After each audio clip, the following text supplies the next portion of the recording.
Going to go over the options chain. I'm going to show you how to view it, how to use it in Thinkorswim as well as Robinhood. You're going to learn how to decide if an option is a good deal, if it's overpriced, what are some key things to look at, and how you can make the most out of your options trading strategy. So sit back, relax, and let's get started.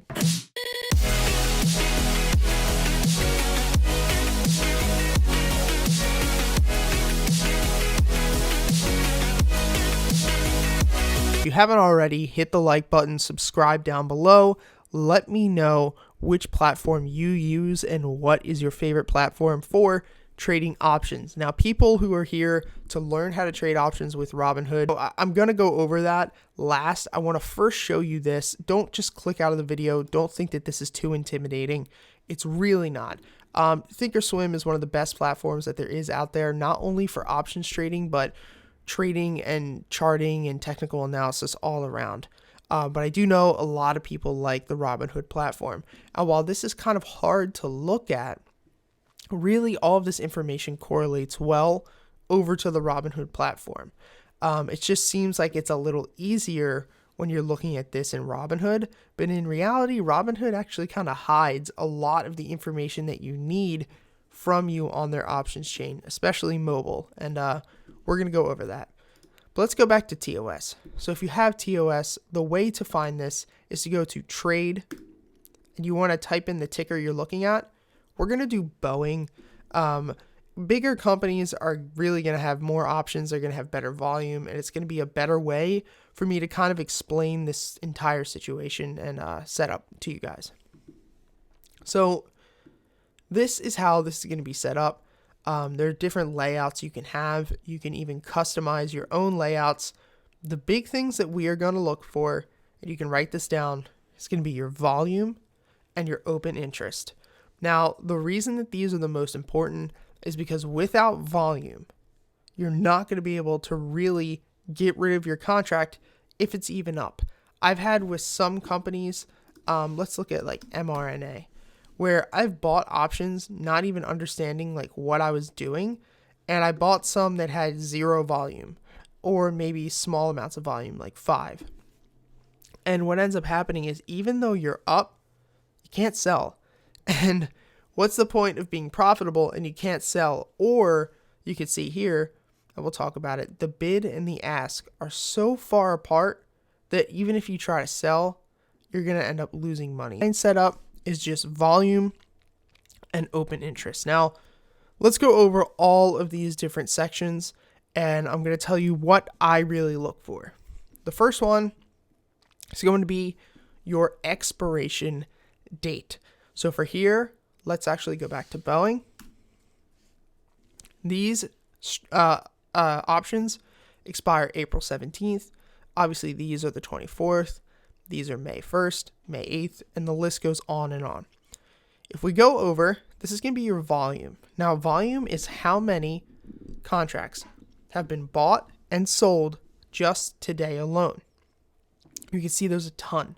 So that means that just today alone, 14,630 of this April 17th $152 call have been bought. $157 call have been bought. That's a ton. You're also going to see what is open interest. Now, open interest and volume are different. Volume is today. Open interest is how many contracts are out there being held really before today.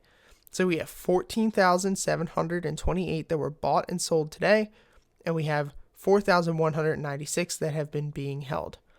Now, for those of you who do not know what bid and ask is, there's bid and ask not only in options, but in stock trading. You can see here right now on the actual stock Boeing, this is your bid and your ask.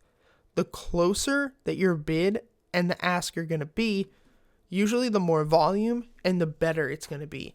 You don't want something that has a ridiculous bid and ask where, someone's buying for $1, but the ask is $2.50. Because you have to remember, these prices are times 100 because you're buying one and there's 100 per contract. So that means that this bid and ask, when they're closer, is going to be obviously better. So this is what you want to look for. The next thing, if we go over here, so on TOS, this side is all going to be calls. Okay, this side is all going to be puts. And the strike is going to be the same for either side. So if you come to this drop down box, it's going to say how many strikes you want. I usually do 14. You can do all, but on something like Boeing or a bigger blue chip company or the S&P 500, there's going to be too many. So I like to do 14. Now the same thing is going to happen on the other side. This is your strike. This is your bid. This is going to be your ask. And this is going to be your volume.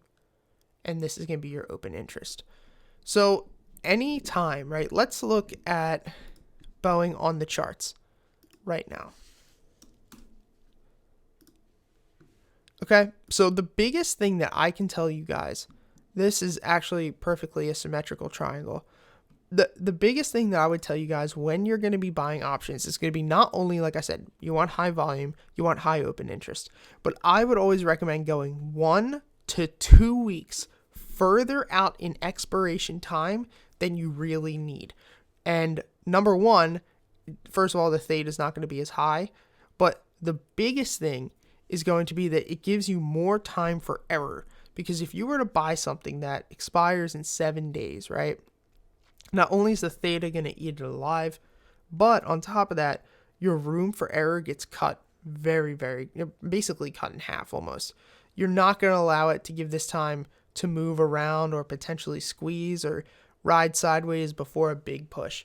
Like this push might not even happen. This breakout or breakdown might not happen until earnings.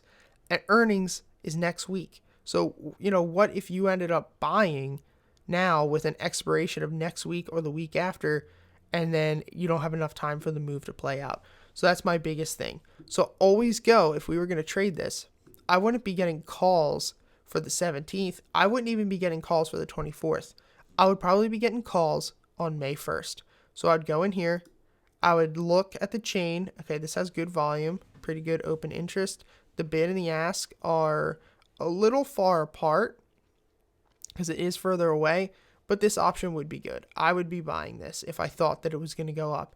This would be May 1st, $150 call for Boeing. Now, I'm not telling you guys this is what I'm buying. I'm just using Boeing as an example, but this would be an option that I would feel comfortable in taking.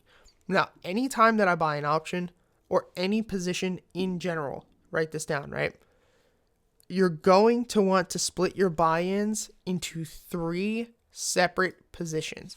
And I usually do not, I usually break those down into 20% intervals. So say that I bought an option right here and Boeing pulls back 4%. My option, say it's down 20 to 30%. I would buy another contract and then say we were to break down a little more to a technical support right here at $135.80. I would buy my third and final position. So now I have 3 contracts here. If we break below, I cut my losses and I walk away. But if we go up, well, that's great. You don't want to throw everything you have into a position, whether it's options or not. You don't want to throw everything you have into a position from the very beginning.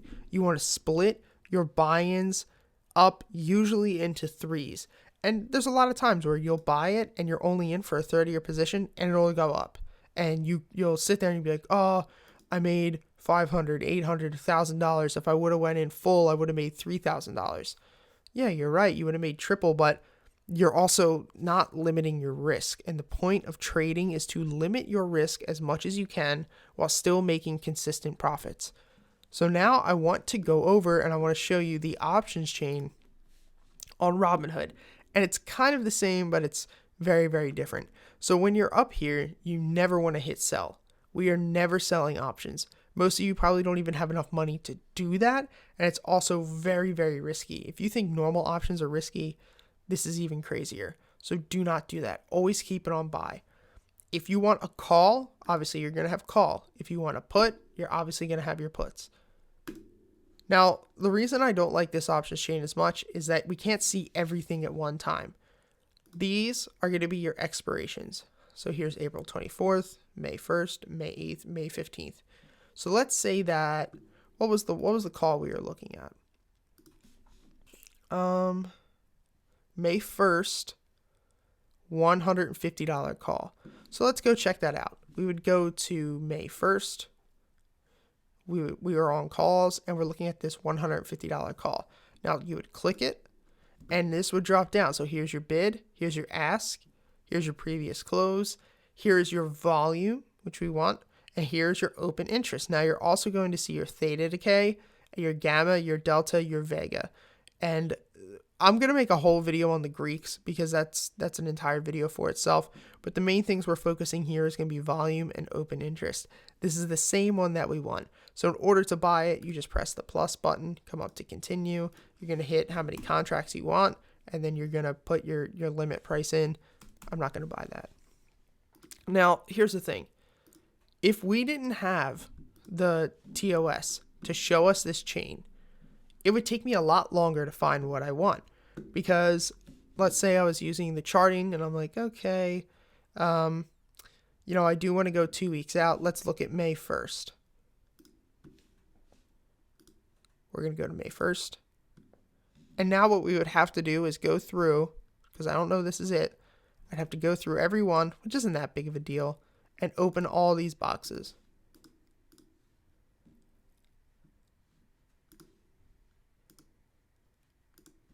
And now I can't even open more than, I think, 5. Now we have to actually go through and find the volume on every single one of them, which does suck. And now on on Robinhood Mobile, it's even worse. And I'll put a little screenshot here. You actually have to go through. You have to actually hit trade options, go to buy an option, and then you have to go like you're going to put the order in, and they hide this information. So you actually have to tap the limit button and go where your bid and ask is, and then it'll show you all of the information that you need to actually look for this. So it becomes much harder. Even if you're not going to use TD Ameritrade as a platform to actually trade, I would at least download it, not only for charting software, but so you can actually look at the chain here. And then if you want to stay with Robinhood, just even go over and buy the option there. So the biggest takeaways from this video is that I would use the TD Ameritrade options chain. Whether you're trading with them or not, I would still use it to find out what options you want. I would say that you always want to go minimally 2 weeks further than you really think with your expirations. It gives you more time. The next thing is going to be split your buy-ins to 3 separate buy-ins. This is going to limit your risk. It's also going to give you more time to be in the trade without taking a huge loss. It saved me plenty of times and it's made me a ton of money. And the last thing is going to be to look for high volume and high open interest. Those are going to be your main takeaways. If you do all of that, guys, and of course you use proper risk management, you use technical analysis, you use everything that you need, plus that, your options trading is going to become a lot easier. You're going to make a ton more money. If you guys want to learn more about this, if you guys want to learn more about technical analysis, understand my style of trading, if you want to be a part of an amazing group and community, I'm going to put the link to my trading academy down below. It's 100% free for your first month because of everything going on. I know a lot of people are out of work. I don't want that to be a reason for people not to learn how to trade, not learn about the stock market in a time where it's probably the most important. So you'll get access to over 40 hours of lectures. You're also going to get access to the private Discord where me and the community of 133 traders go live every single morning, go over what I'm looking at, what I'm trading, I answer questions, and the goal is that you guys will learn every single thing that I know. So if you're interested, I will put the link down below as well as the coupon code freeacademy for your free month. So thank you guys for watching. I hope you have a good weekend. If you have any questions about options, put them down below.